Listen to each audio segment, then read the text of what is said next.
News সত্যের পাশে সময়ের সুখবর নিয়ে এলো হামজা ফ্যাশন। হামজা ফ্যাশন, এখানে আপনি পাবেন মহিলাদের জন্য অত্যাধুনিক সাজ পোশাক, আছে কুর্তি, লেহেঙ্গা, শাড়ি, স্যুট, নকাব ইত্যাদি। আমাদের ঠিকানা Asansol GT road, Eastern Railway high স্কুলের বিপরীতে। তাহলে আর দেরি কেন, এবার পুজোতে আপনারা সবাই চলে আসুন হামজা ফ্যাশনে। ন্যায্য দামে নিয়ে যান আপনার পছন্দ মতো জিনিস। নিউজ সত্যের পাশে সময়ের সম্প্রতি আসানসোল দক্ষিণ বিধানসভার বিধায়িকা অগ্নিমিত্রা পাল হটন রোড মোড়ে টোটো অটোদের রাস্তা অবরোধ নিয়ে ট্রাফিক দপ্তরের আধিকারিকদের অবিলম্বে রাস্তা খালি করার নির্দেশ নিয়ে রবিবার আসানসোলে তৃণমূল কংগ্রেসের প্রতিবাদ সভাতে রাজ্যের আইন মন্ত্রী মলয় ঘটক বিধায়িকাকে কটাক্ষ করে বলেন, বিজেপির গরিব মানুষদের পেটে লাথি মেরে তাদের রুটি রোজগার বন্ধ করে দিচ্ছে। একজন বিধায়িকার রাস্তা পরিষ্কার চায় যাবার জন্য। আর উত্তরের বিধায়িকা অগ্নিমিত্রা পাল জানান, মলয় ঘটক একজন বর্ষীয়মান নেতা ও মন্ত্রী। তিনি রাস্তা দিয়ে গেলে স্কট করে নিয়ে যায়। তিনি গরিব মানুষদের কষ্ট বুঝবেন না। হটন রোড মোড় হয়ে অনেক রুগী জেলা হাসপাতালে যায়, অনেকের অবস্থা খারাপ থাকে। তাদের হটন রোড মোড়ে রাস্তা অবরোধের মধ্যে দিয়ে দাঁড়িয়ে যায়, তাহলে অনেক সময় রুগীর মৃত্যু হয়। তাই হটন রোড মোড়ে টোটো অটো চালকদের নিত্যযাত্রীদের যাতায়াতের সুবিধার জন্য রাস্তা ফাঁকা করা উচিত।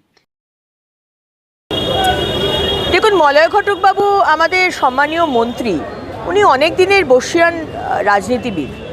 উনি এই ধরনের, উনিও জানেন যে আজকে আসানসোলের মানুষের কত কষ্ট হচ্ছে। এই হাটন রোডের মোড়ের যেটা হাসপাতালে যাচ্ছে যে রাস্তা, সেই রাস্তা যদি ট্রাফিক জ্যাম হয় তাহলে সেখানে কত অসুবিধা হয়। আজকে সাধারণ মানুষরা তিতিবিরক্ত হয়ে গেছে। আজকে অগ্নিমিত্রা পাল বিজেপি করে বলে তার বিরোধিতা করতে হবে, আমার মনে হয় মলয় ঘটকবাবু এটা আপনার থেকে এক্সপেক্টেড নয়। কারণ আপনিও জানেন, আপনি বলছেন অগ্নিমিত্রা পালের রাস্তা ফাঁকা চাই। আরে আপনারা হচ্ছেন সরকার, আপনারা কনভয় নিয়ে বেরোন, আপনাদের জন্য কনভয় রাস্তা খালি করে দেয়।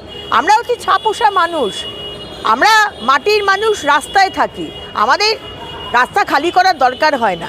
কিন্তু হ্যাঁ, মানুষের যদি অসুবিধা হয় প্রতিবাদ করব, বলবো। এবং শুধু প্রতিবাদ করেছি তা নয়, আজকে এখানে এসেছি আমার যারা টোটো ভাইরা রয়েছে তাদের জন্য কথা বলার জন্য। আপনি আমাকে বলেননি, কিন্তু আজকে 3 দিন আগে মেয়র সাহেবের অ্যাপয়েন্টমেন্ট নিয়ে আজকে এখানে এসেছি তার সাথে কথা বলতে। সুতরাং রাজনীতি করাই যেতে পারে মলয় ঘটক বাবু। আপনি মন্ত্রী, আজকে আসানসোলের এই দুরবস্থা হয় না যদি আপনি এই বিষয়গুলো দেখতেন। এগুলো তো আমার দেখার দরকার হয় না, এগুলো আপনাদের দেখার কথা। আপনারা সরকার, কিন্তু আপনারা দেখছেন না, সুতরাং আমাদেরকে এই বিষয়গুলো দেখতে হচ্ছে। নিউজ সত্যের পাশে সময়ের रानापुर स्थित प्रतिष्ठित अंग्रेजी माध्यम के आसोसोल नॉर्थ पॉइंट स्कूल में नर्सरी से क्लास 9वीं और 11वीं के लिए प्रवेश खुला है। ऑनलाइन नामांकन की भी सुविधा। स्कूल में सारी आधुनिक सुविधाएं उपलब्ध हैं। Air condition computer lab, air condition auditorium, swimming pool, पूरे स्कूल कैंपस में सीसीटीवी निगरानी, स्कूल ट्रांसपोर्ट की भी सुविधा।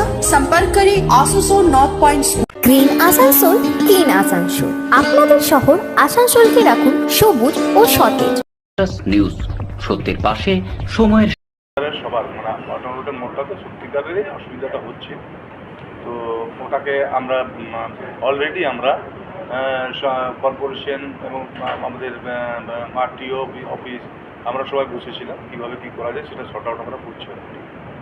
আর লাইটের কিছু লাইটের জন্য বলেছেন এবং ডাস্টবিনের জন্য বলেছেন, সেগুলো আমরা অলরেডি ডিপার্টমেন্টকে বলেছি, যেখানে জায়গা আছে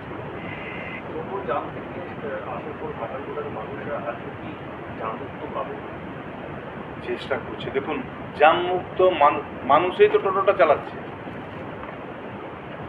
যদি আমি মানুষই হয়, যদি মানুষই চাই, তো মানুষগুলোই তো টোটো চালাচ্ছে, অন্য কেউ তো চালাচ্ছে না। টোটোগুলো তো আমরাই চালাচ্ছি। আমাদেরকে ভালো হতে হবে। নিশ্চিতভাবে কর্পোরেশন বা পুলিশ প্রশাসন আমরা চেষ্টা করছি, কিন্তু সাথ দিতে হবে টোটোওয়ালাদের এবং সাধারণ মানুষকেও সাথ দিতে হবে। কারণ হাঁটলে সবার সুবিধা, নাহলে একটা প্রসেস, যে প্রসেসটা আমরা নিয়েছি যে এক জায়গায় স্ট্যান্ড করে দেওয়া, সেখান থেকে হয়তো 5টা 7টা করে টোটো এলো, এসে চলে যাওয়া, সেটাও আমরা এতে দিয়েছি বা রুট বিভিন্ন জায়গায় রুটের সিস্টেম আমরা করার চেষ্টা করছি। যে কোনো সিস্টেমে আমরা চেষ্টা করছি যাতে হয় এবং এটা ফলপ্রসূ হবে একেবারে নিশ্চয়ই। নিউজ, সত্যের পাশে সময়ের